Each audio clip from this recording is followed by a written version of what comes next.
Mm-hmm. I was with DMX 3 days. You saw 48 minutes. True. You don't know how many B words he called me. You don't know how, until the point where we had security on the set. Wow. And security had to really restrain my son.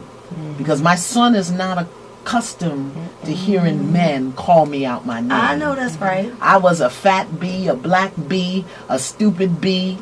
The number of times that he raised up and really became aggressive, stepping into my energy because he was high. Yeah. And if you watch the show, I asked him early on, "Are you high?" And he said no. So now I'm going to believe what you tell me and I'm going to do my work. The other thing is, DMX and his family came to me. I didn't go looking for them. And one of my prerequisites is willingness. My guests have to be willing. But when you are media savvy, you can see every media opportunity as a way to promote your cause, your issue, your name.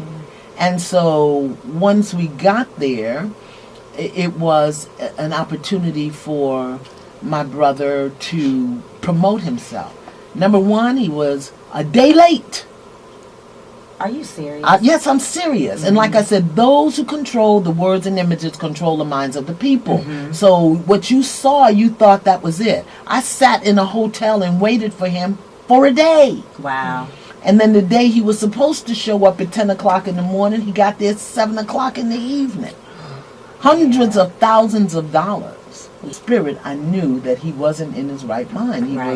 He was chemically altered, but he insisted that he wasn't. He continued to insist that he wasn't. So again, you saw 48 minutes of 3 days. You don't know that he was a day late. You don't know that he brought a little child with him, 5 or 6 years old, and was dragging her through all manner of unnecessary things. You know. But it was his daughter. And there were a lot of things going on that people didn't see. And still, in the cut and in the edit, the intention was to show what happens when a person loses their identity in the midst of their career. Now, let me ask you this. Obviously, you had a very popular episode with DMX, and unfortunately, he did pass. So what were your thoughts when that happened? When he passed or when we had the episode? When he passed. Oh, you know, he was anointed, but he had never been consecrated, meaning that anointing had never been honored and recognized. And unfortunately, you know, he was rewarded for bad behavior. But I saw the soft sides of him when he talked about his grandmother. You know, people don't know that.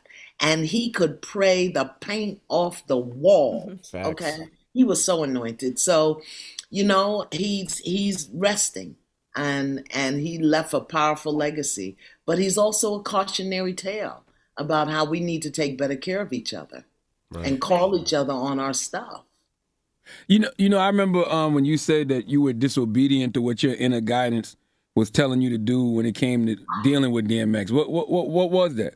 To consecrate him. We had an entire process that we were going to take him through.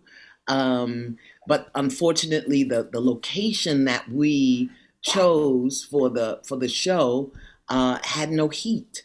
Dougie Fresh agreed to come in. Ice-T was going to come in so that some of his peers and partners could really bless him and consecrate that anointing. I had a whole group of men to come in. And because the house was cold, we didn't do it. We didn't do the consecration. You got to walk us through what a consecration is. Yeah, I'm not that involved in my spirituality. I didn't know what consecration is. You need to stop it. You know, most of us were baptized as babies. Oh, okay. Yeah, but when you're older, and particularly because he had a ministering spirit.